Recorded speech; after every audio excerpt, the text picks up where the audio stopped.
A Plaguelands Media production. Hey everyone, this is Hugh from Plaguelands Media bringing you another spoiler-filled graphic novel review/reading. This time, the classic 1990s storyline, X-Men Extinction Agenda. Hatred becomes madness, madness becomes genocide. Okay, I'm going to tell you straight off the bat, huge X-Men fan. So yes, I did love this. Although, if you follow all the way through to the very end, you'll get my thoughts on what I truly believe about this storyline. I'm not going to waste any more of your time. Let's just get right into the next episode of...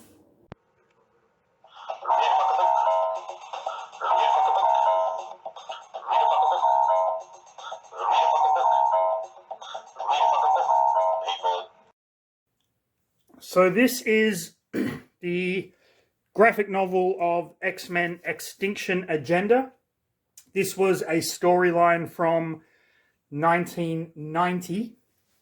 Now, as much as I love the X-Men, this was a little bit before my time, but I'll try and be as comprehensive as I can when going through this. Now, as usual, every good graphic novel, first of all, you can see on the cover, Cable, Archangel, Wolverine, and Storm. With every good graphic novel, we have kind of a rundown of where we are up to. In this case, the X-Men had died and were brought back. Because of that, they are no longer kind of picked up by electrical devices and things. They're living in Australia, in the old base of their foes, the Reavers. At this point, we also have the character of Madeleine Pryor. She's a clone of Jean Grey, but she doesn't have any powers. She's in love with Cyclops. There's a whole big thing there. They give you a little backstory of Rogue as well, about how Rogue once absorbed the powers of Carol Danvers. You probably know her as Miss Marvel. And because she absorbed too much of Miss Marvel's power, she now has Carol Danvers' psyche inside of her head as kind of like a split personality. Okay, we are going to start with Welcome to Genosha. Now, you might remember, those of you who are fans of the X-Men animated TV show, that Genosha was featured in the season 1 episode Slave Island. And the Genosians were basically enslaving mutants and using their powers to kind of fund industry and whatnot. So we have this character here with a little baby who is just trying to escape, get his child away from Genosha because mutants aren't allowed to procreate. So he goes to the airport. He manages to hide the baby in the wheel well of a plane, and he leads the magistrates, as they are known, the Genosian police force, away from the aircraft using his mutant powers to pick up a truck, and he is subsequently killed. We then move to Australia, where the plane happened to be, and this baby has been found in the wheel well of the plane. The baby's alive and well. At the same time, we have some Genosians who have been sent to bring back one of their own, a character by the name of Jenny Ransom. Now, Jenny Ransom is a nurse. She is a native Genosian. However, I believe her father lied about her having mutant powers, because if a child is found to be a mutant, then they are subsequently taken away and experimented on and whatnot. And so Jenny kind of escaped, moved to Australia, met up with the X-Men, and is working as a nurse. So the Genosians have lured her there. At the same time, she is flying with Madeleine Pryor, who doesn't have any powers, or so we think. Madeleine Pryor has actually made a deal with a demon in order to get powers, which is a whole other storyline that I'm just not going to get into. So they fight, and the Genosians capture Jenny and Madeleine. At the same time, we have Rogue, Storm, and Wolverine being teleported in by Gateway. Now, you might remember Gateway from my Onslaught videos. Gateway is the Aboriginal mutant. He has the powers of teleportation, and so he teleports them to the wreckage of the plane because they haven't heard from Madeleine or Jenny in a while. Wolverine realizes that something is very, very wrong. Basically here, they have teleported Madeleine Pryor and Jenny back to Genosha by almost like faxing them there. It's a really cool kind of concept. So they track the remains of this group. Wolverine can't work out why the trail kind of just stops dead. And then the whole team kind of comes along when they realize, like, to track it to another airport. We have Longshot, Colossus, Psylocke, Havoc. There is Rogue, Storm, and Wolverine. And I think this is Dazzler. We are in Sydney, Australia. You can see by the Harbour Bridge and the Opera House. So they track these people to a hospital, and they sneak in, and they realize that they are after the baby. They find one of these Genosians, and they get into a fight, and basically all hell breaks loose in a hospital, which they're a little worried about because the last time that they fought in a hospital, they almost killed a whole lot of innocent people. More and more Genosians show up, more of these magistrates show up, and they kind of get into a huge brouhaha. All of the mutants get to use their different powers in different ways. We have Psylocke and Havoc kind of creating a distraction. There's Colossus doing his thing. And ultimately, the Genosians are kind of left for the Sydney police to find, the Sydney cops to find. But they are no closer to getting their friend back. Rogue and Wolverine have been taken in the ensuing battle, but they kind of bust loose here. As it says, busting loose, just smacking the shit out of everybody. Fantastic cover art, by the way. And in the process of kind of trying to escape, their powers are pretty much taken out by this gentleman, a mutant by the name of Wipeout, who has the ability to turn off other mutants' powers. So that means Rogue no longer has the powers of flight and super strength, but more importantly, Wolverine no longer has the power of his healing factor.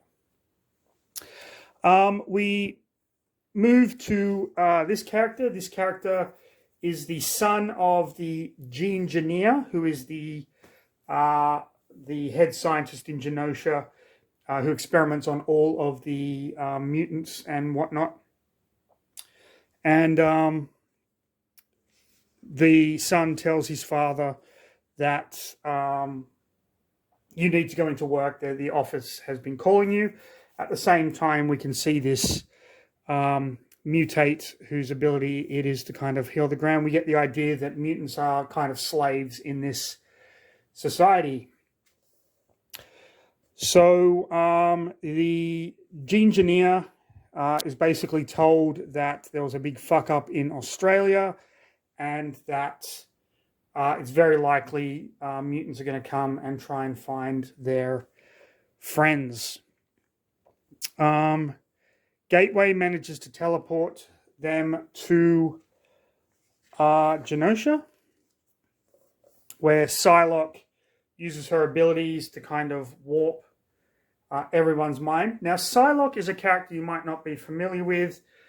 She is the sister of Captain Britain. Her name is Betsy Braddock. It's going to be very jarring at some point. So I'm just going to let you know now. Look at her here.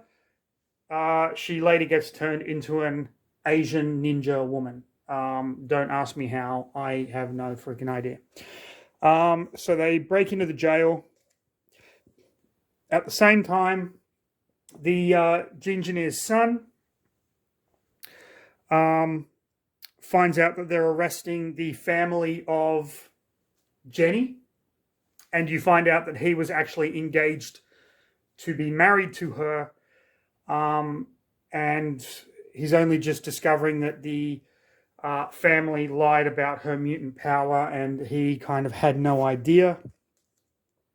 And he gets into a fight with one of the guards. The guard kind of realizes, shit, this is the Engineer's son. Please don't tell your dad any of this. And he kind of runs away all stunned. At the same time, Rogue is kind of having an inner conflict, and we see Captain Marvel here, who basically says to Rogue, you need to let me take over your body. It's the only way that we are going to get through this. I have the skills that you don't have, but I need to be in control. We also find out that in the past, Captain Marvel and Wolverine had done some jobs together. Wolverine, of course, being former military, Carol Danvers being former military. So that was pretty cool. So she takes over Rogue's body, her personality, and becomes this kind of kick-ass chick. Wolverine, because he doesn't have a healing factor anymore, is kind of really feeling everything. The son of the Engineer goes and looks on his dad's computer and finds out what has happened to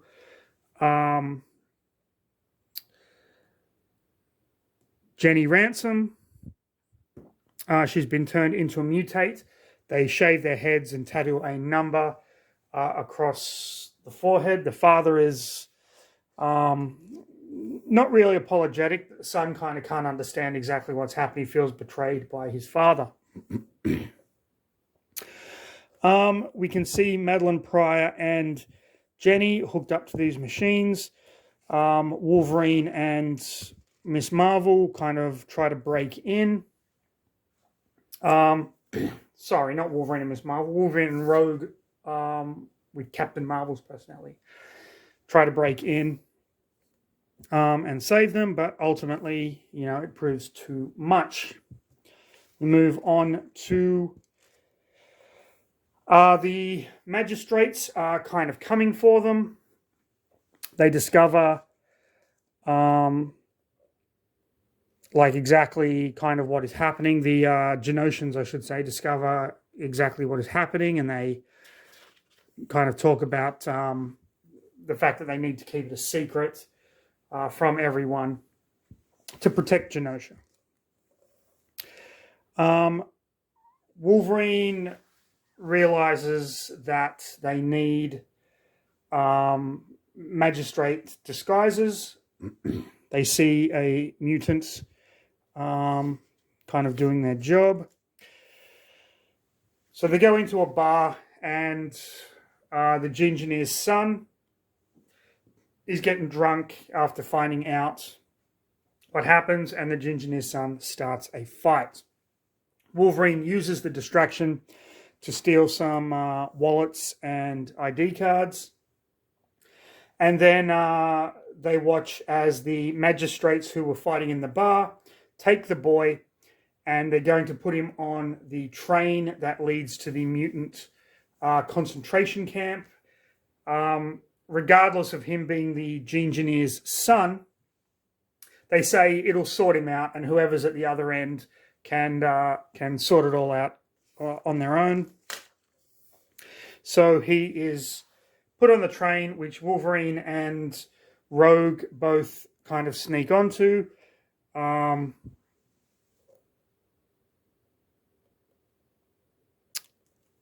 Jenny Ransom meets with the gene engineer, and he explains to her about how the test results were fake and she is in fact a mutant. She's like, but I don't have any powers. He's like, we are going to kind of sort that all out.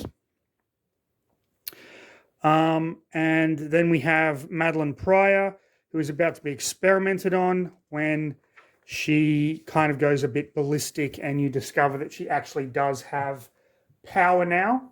We don't know exactly how much at this point.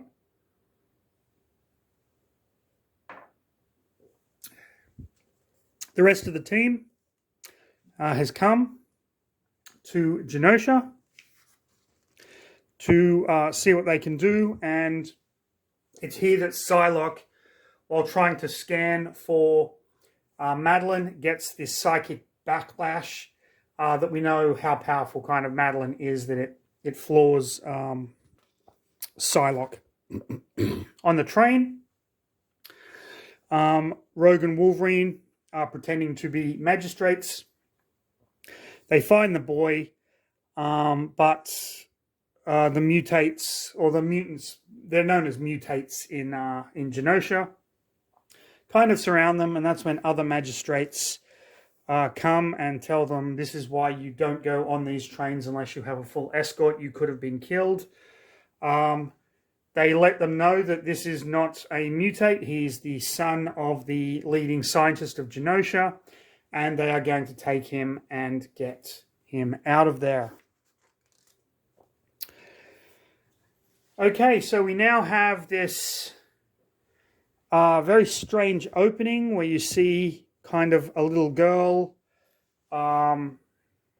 which is in Madeleine Pryor's head, and she's basically stopping all of these psychic attacks on her, and they don't understand how she's doing it.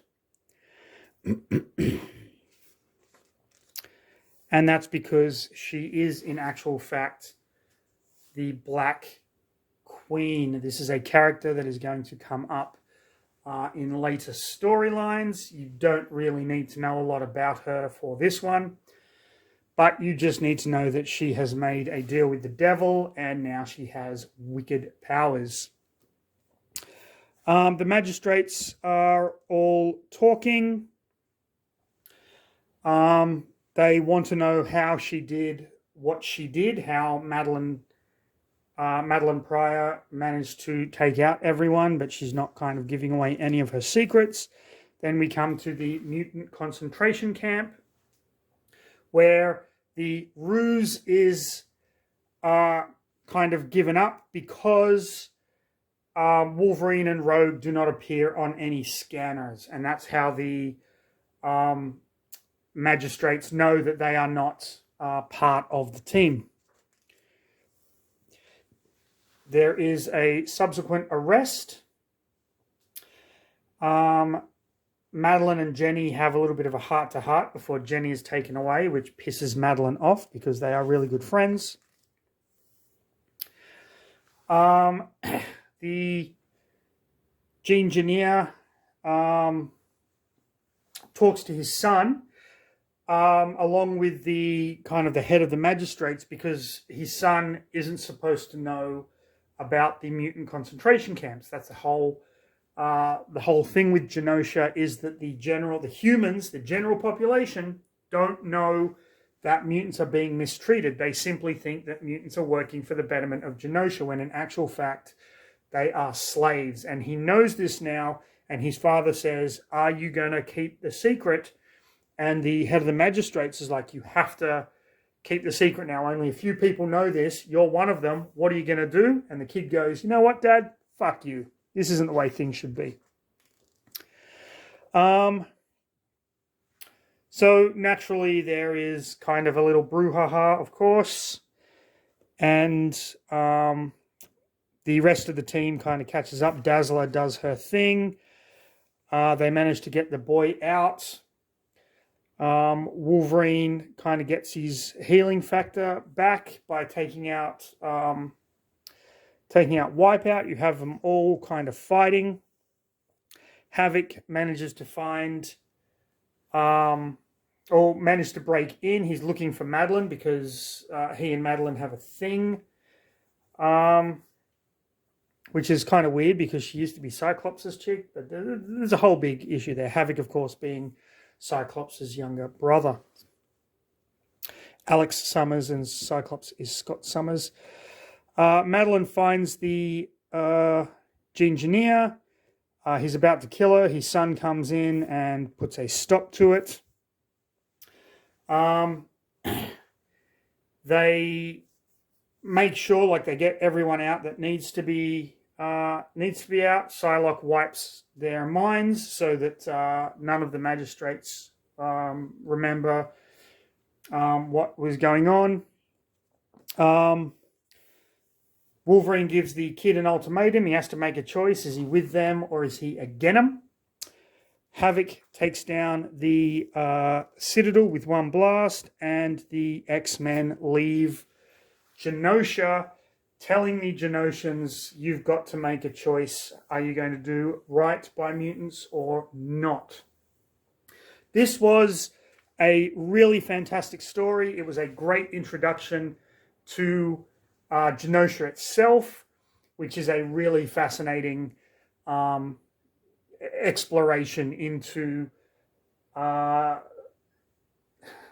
of how people in power justify treating others like fucking shit. We're not doing the wrong thing. We're trying to do it for the betterment of our country, for our people, blah, blah, blah. And it was good to see. I mean, the X-Men has always been about, persecution, and they're mutants and they're different. But it was good to see or to read a comic book that tackled such a serious issue, especially back in the day when you had like things like apartheid, and we're learning about World War II history and all that kind of thing, and then you see this in a comic book,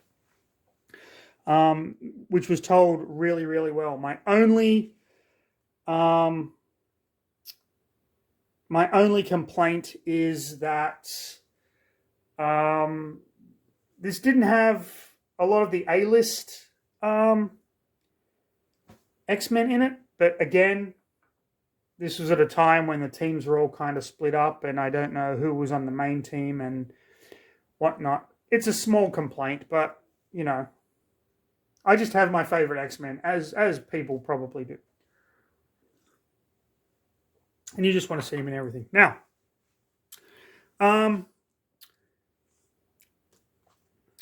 so I'm just going to quickly run through what happens between this and the actual beginning of the Extinction Agenda storyline. Madeleine learns she's a clone of Marvel Girl created by Mr. Sinister. She becomes the Goblin Queen. The other teams learn that the X-Men are still alive. Cyclops has rescued his son.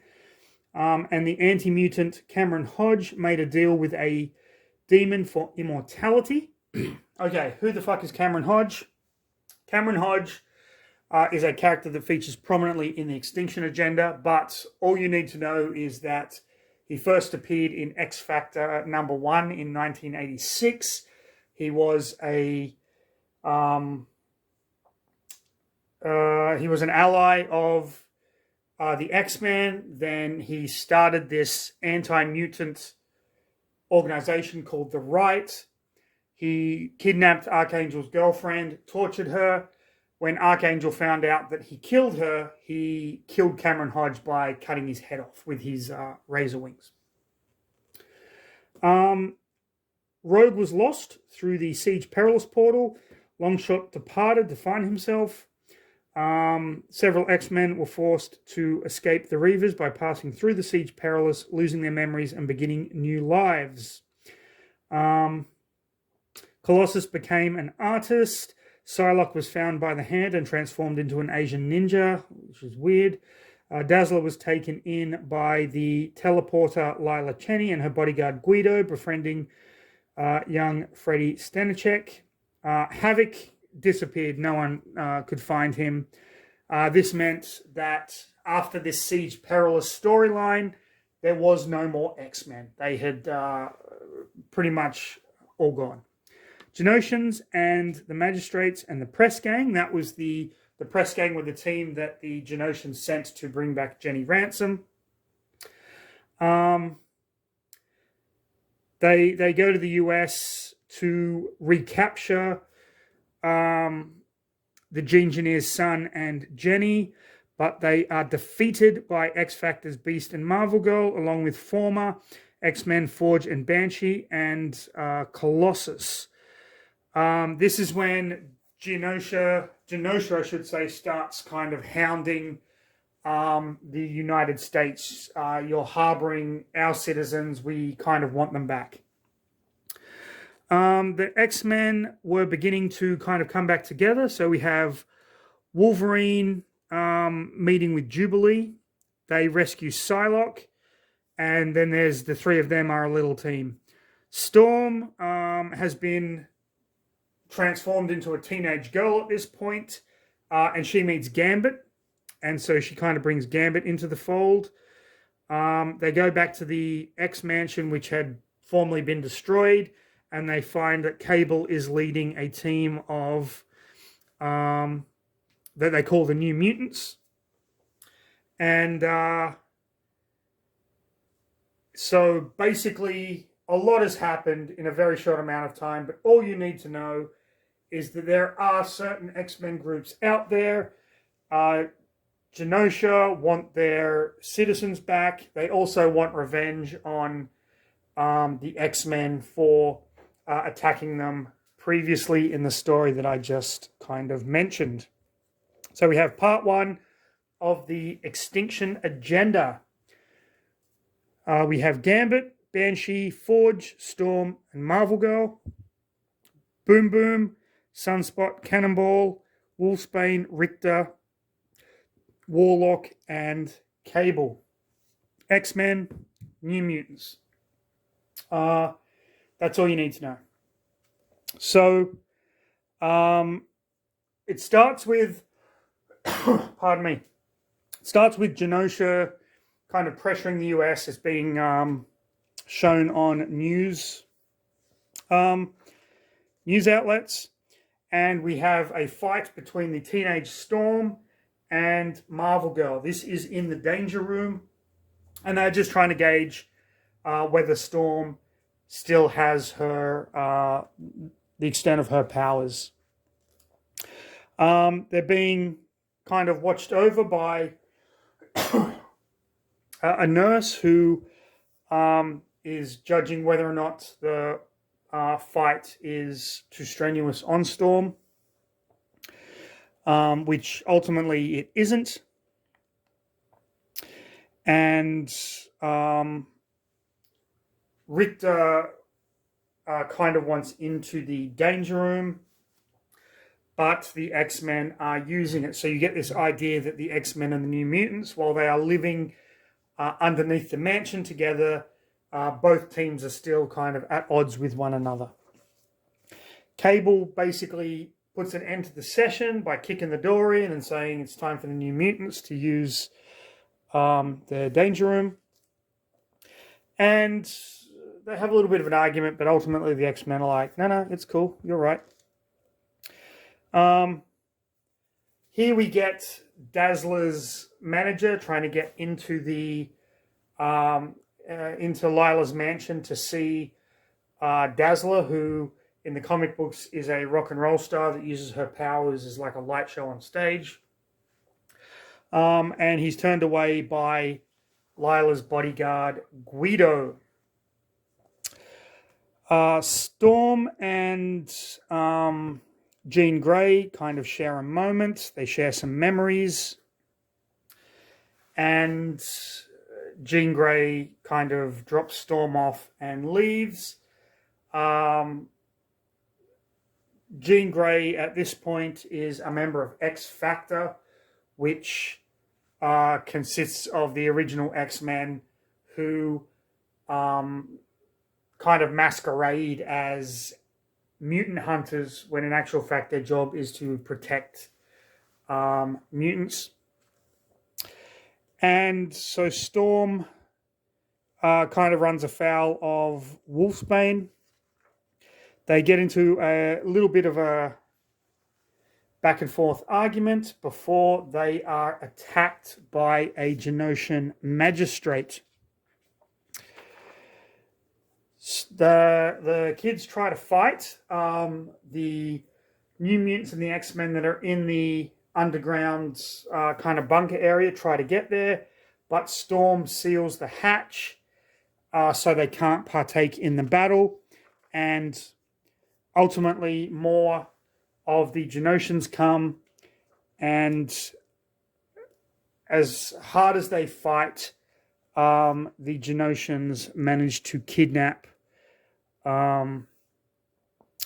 Wolfsbane, Storm, Boom Boom, and Richter. The rest of the team are annoyed that Storm didn't let them join the fight, but she did have a reason for it. Extinction Agenda Part 2. We get a little bit of background on Genosha for those people that didn't read the first story, because this Extinction Agenda came out in 1990. And we find out that, let me just turn that around. We finally meet the villain of the piece.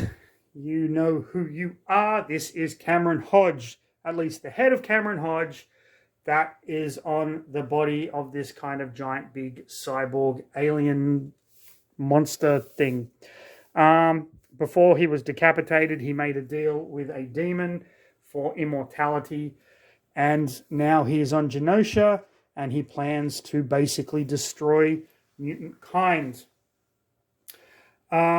There is nothing that the mutants can do against him, because he has their powers taken away by Wipeout. You saw him in the previous kind of story. So we have the mutants that were left behind discussing how they are going to track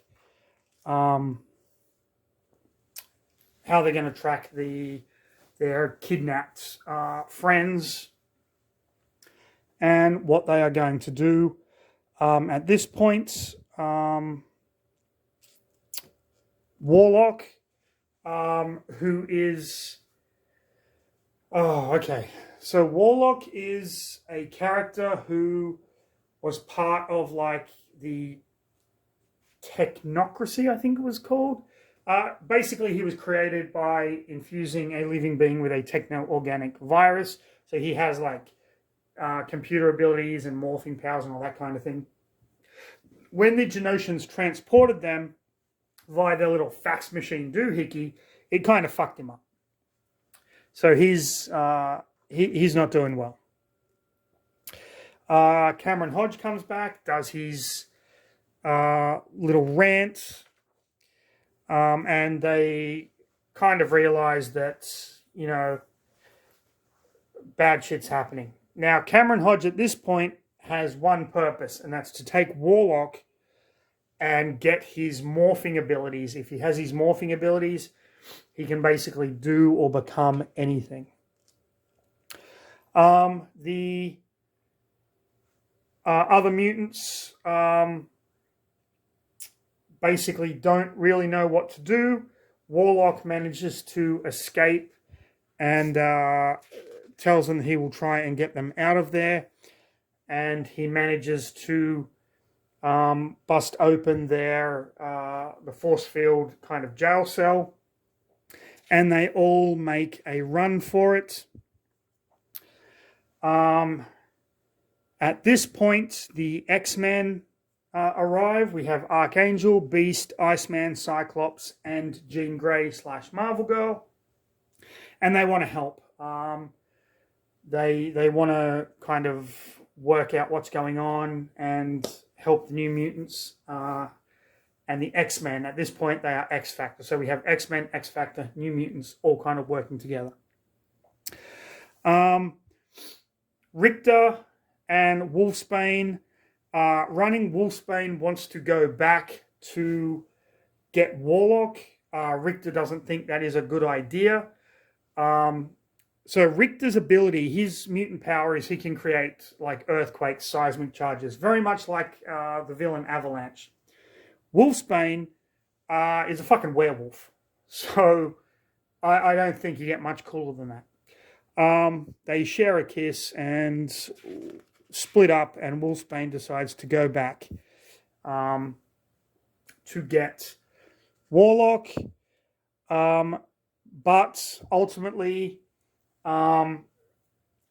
she doesn't succeed, and Warlock is actually killed. So this is the first death in the Extinction Agenda storyline. Made all the more sadder because there was another New Mutant called Doug Ramsey, who also died. And Doug was Warlock's best friend. So that's just like a double punch. And Wolfsbane is captured, and her face is plastered over the news as being a mutant terrorist by the Genosians. Okay, we go to part 3. Cameron Hodge, being a psychopath, this is the president of Genosha. They're kind of working in cahoots with one another. She thinks it's a bad idea. Basically, the Genosians are saying that the kids that they captured are terrorists. They're going to be tried and ultimately executed. The president is kind of freaking out. As usual, Cameron Hodge is kind of making plans because he knows that the X-Men or X-Factor are going to come to try and free their people. He's especially pissed off at Archangel because Archangel was the one that decapitated him. At this point, the Engineer is kind of freaking out as the mutants make their way to Genosha. We have Forge here, the mutant inventor. They are actually, not going to Genosha, they're going to the White House. They've been invited by the president via Valerie Cooper, who is the government's mutant liaison officer.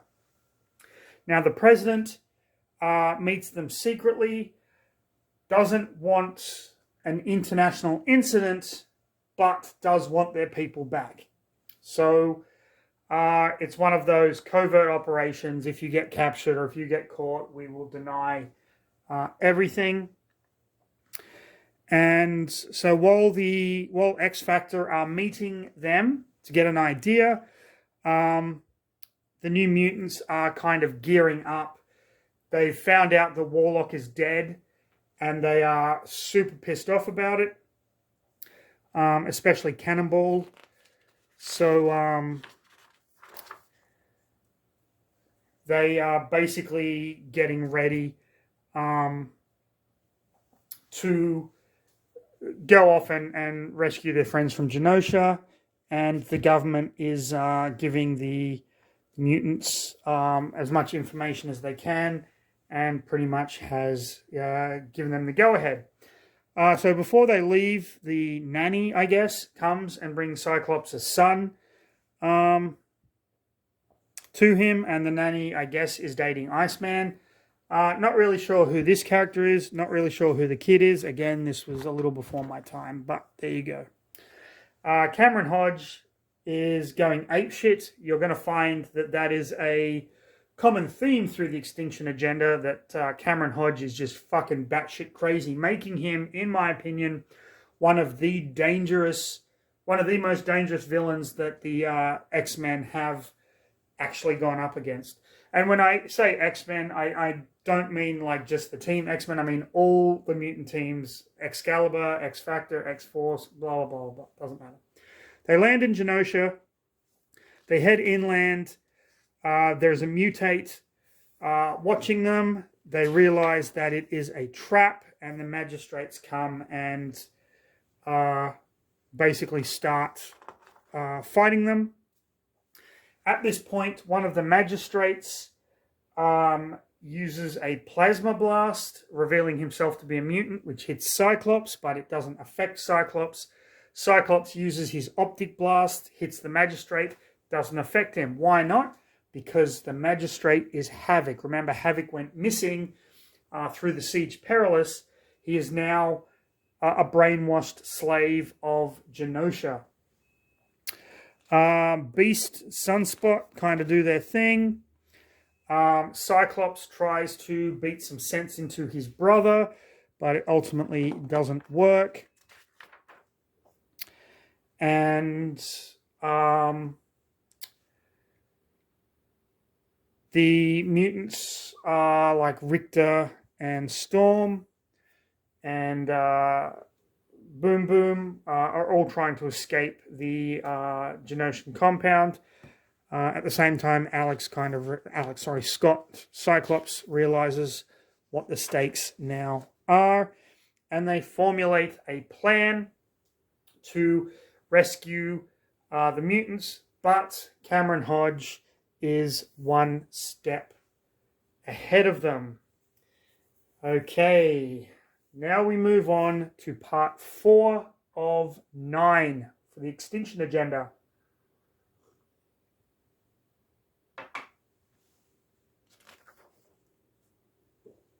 We have Jubilee, Wolverine, and Psylocke being brought into this, and then Storm, Boom Boom, Wolfsbane, and Richter.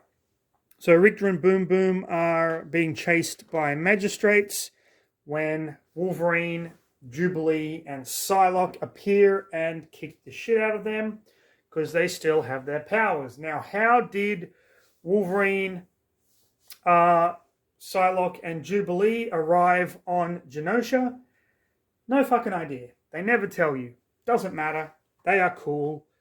But look at the new Psylocke. Like, the hand literally turned a white English woman into an Asian ninja. I don't know why that character was redesigned that way. It's a very odd choice, but this is how Psylocke is going to stay. Jubilee is Jubilee, just like in the animated series. Wolverine is Wolverine. They fight. Psylocke uses her psychic knife to take out the magistrates. One of the magistrates actually wants revenge on Wolverine because he killed one of her friends in the earlier story. Psylocke uses her mental powers to get information. Wolverine tells Jubilee, you've got to guard these two. They don't have powers, you do. We have to go in and see what we can do. At this point, it cuts to a news conference with one of the Genoshan leaders and Moira McTaggart speaking on behalf of the American mutants. Moira McTaggart, of course, being the geneticist that works on Muir Island, former love interest of Professor X and mother to the mutant Prometheus. They note during the press conference that Moira McTaggart's costume is very strange. They think that this is something that needs to be looked into. Is she affiliated with the superhero teams? Ultimately, it's a storyline that doesn't actually go anywhere, but it's interesting nonetheless. The Gene-Engineer is still pissed off about his son leaving. He doesn't let it go. Storm breaks into his house and is about to kill him when she is captured by Cameron Hodge. And the magistrates at this point are kind of searching for all the mutants that have escaped. Havoc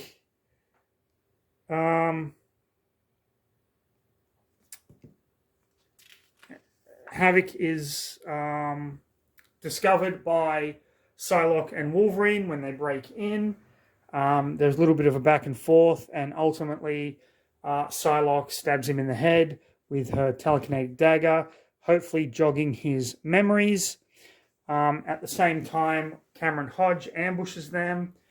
Wolverine tries to fight him. Psylocke tries to fight him. They are ultimately not successful because they discover that he has turned Storm into a mutant slave. Okay. Moving on.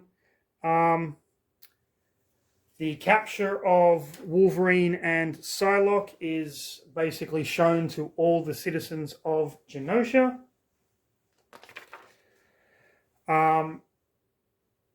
Jubilee finds out Boom Boom and Richter want to kind of do something, but they have no powers. Jubilee is creating a diversion so that they can escape. They want to stand and fight. Of course they do. But Richter and Boom Boom explain to her that we are not completely helpless, even though we don't have powers. Cable taught us really well, and they managed to take out the magistrate. And now the plan is coming together. Cable and Beast and Cyclops and Marvel Girl and all the mutants, they have a job to do, and they know what they need to do. So they all go off on their merry way. We have Wolfsbane. Her head has been shaved. Cameron Hodge is basically planning to torture her through the process by the Gene-Engineer. He doesn't want her memories erased. He wants her to know exactly what's going on. This guy is a fucking lunatic. Jubilee, Boom Boom, and Richter still hiding. They take out. They're in a. They go into a house, a flat to hide out, maybe get some food. It happens to be the apartment of one of the magistrates, and so they take him out. But televised is what has happened to Wolfsbane, which Richter freaks out about. He wants to go and attack them, but they stop him. They get some sense kind of knocked into him. The other teams are all kind of doing their thing. But ultimately, it's kind of not working because Cameron Hodge has his eyes kind of on everyone, and Wolfsbane has now basically turned, and she wants the other mutants to surrender and join Genosha like she has. Okay, here we go. The mutants have all been captured at this point by Cameron Hodge. Forge is unconscious. Cameron Hodge is just beating the living shit out of everyone. And he takes them back to their cells. Marvel Girl is trying to get through to some of these mutates, but it doesn't work. Cable is like, fuck this. And he goes for Cameron Hodge. And Cameron Hodge ultimately takes him out. It's that simple. In the meantime, the other mutants that haven't been captured are donning disguises to try and get in. Marvel Girl is put into a cell with Wolverine. Wolverine, whose healing factor again is not working as it should. And she's in there as a form of torture, not for her, not for Wolverine, but Cameron Hodge plans to show Scott Summers this sordid little kiss that they share. Before everything goes to hell, the magistrates attack the warehouse where the X-Men are. They blow it up, but ultimately there is no one there. Storm is now under the control of the Genosians. Archangel busts in, fights with Cameron Hodge, but is ultimately unsuccessful, and a lot of the teams are taken out. Cyclops pretends to be a mutate, and that is his way into the compound. He tries to talk sense to his brother, but his brother takes him out. However, it is a ruse. Thanks to Psylocke's telekinetic jab in the head, Alex remembers who he is and he remembers who Scott is, but he needed it to look convincing for Cameron Hodge. We get some reactions on what is going on from various people in the MCU, like Reed Richards, Jennifer Walters, She-Hulk. They give their kind of 2 cents worth.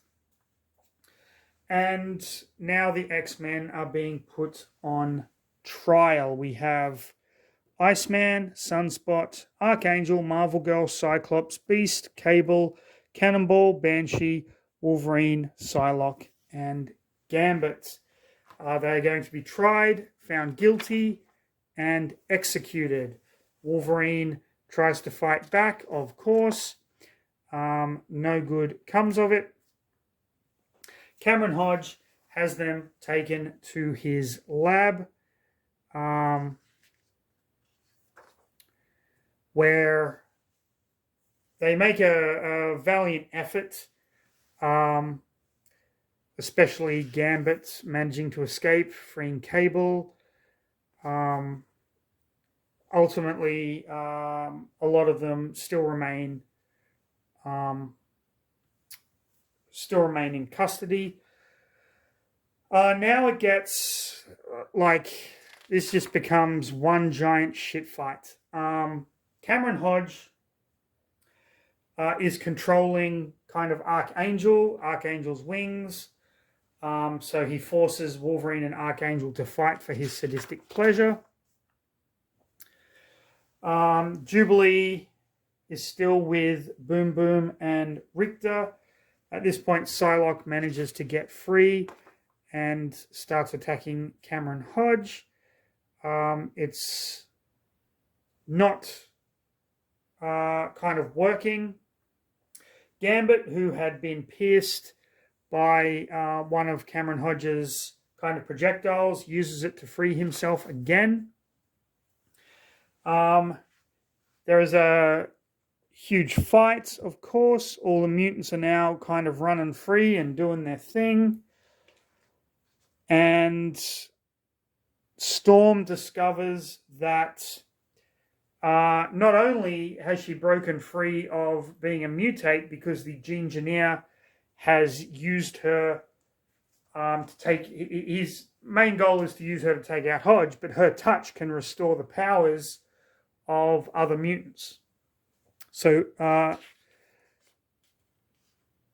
Storm restores Cyclops' powers, and now we get to the Grand Poobah shit fight between them and Cameron Hodge. However, not everyone has their powers. So Storm and Cyclops have powers. Storm asks her to give Jean Grey her powers back so that they can go up against Cameron Hodge. Ultimately, it doesn't work. However, Forge had planted a bomb in Cameron Hodge's laboratory, which now detonates and drops the roof onto Cameron Hodge. But we find out Cameron Hodge has the ability of phasing. He can phase through the floor. He can phase through the walls. So that really doesn't stop him at all. Okay. Jubilee, Richter, and Boom Boom are coming in. They are in the place where Cameron Hodge has all his computer power network kind of set up. Richter and Boom Boom are freaking out a bit. We find out that Richter had been captured and tortured by Cameron Hodge in the past. Forge is awoken, so Storm kind of gives everyone their powers back, and the Genosian military now go to them and say, listen, we'll do anything we can to help you. Cameron Hodge is a fucking lunatic, and our president is insane. At this point, Wolfsbane attacks Richter while Havoc gets rid of his power-suppressing collar. And we find out that the Gene Engineer has basically mutated Wolfsbane, now making her like into a full werewolf. Storm gives them all back their powers. And then they all decide to hunt down Cameron Hodge, but Cameron Hodge is hunting them first. He takes out Banshee, takes out the rest of them. Wolfsbane wants to kill him. Forge tries to kill him. It doesn't work. Forge discovers that if they can take out the pack that's on his back that's giving him his phasing powers, they might stand a chance of getting to him. But ultimately, he is all over the place and he just decimates them, takes them all out. He is way, way, way too powerful.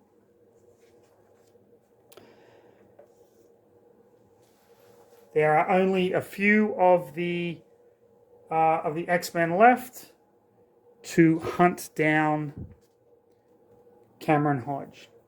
Richter and Wolfsbane go searching. They find him, realize they are outnumbered. They call in Cable for reinforcements. Cable and Storm are together.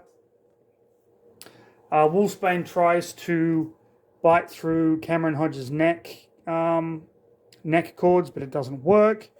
Richter manages to kind of save her. They bid a hasty retreat. Cable gets taken out.